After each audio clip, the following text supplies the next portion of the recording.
Bats aren't hard to find around the Tucson area. Take the Bat Bridge on Campbell and River. While they aren't out in numbers now, expert Janet Tyburick says when they do come out, they play a huge role.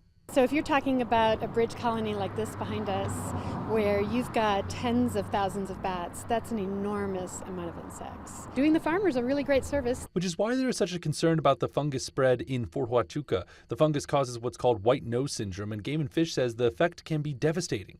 I think of it like athlete's foot or something. It gets on these bats, it causes things like these lesions and physiological problems for them, and a lot of them starve to death. While originally found in Europe, wildlife experts have been monitoring the disease for years, and it has destroyed bat populations across the U.S.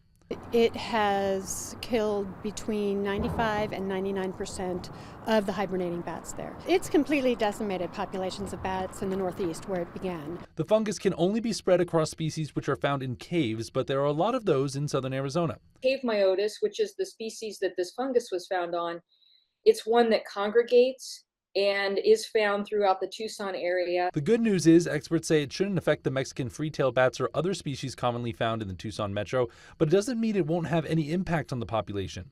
If our bats are hibernating elsewhere, and then we see reductions in colony numbers around the Tucson area. That's why people like Tyburick do all they can to monitor the species. By monitoring their echolocation calls in a coordinated manner, we know if populations are dwindling or increasing. And she says it only emphasizes the importance of taking care of this important part of our ecosystem. A lot of it has to do with just maintaining native plants. And then, of course, really not fearing bats, appreciating bats.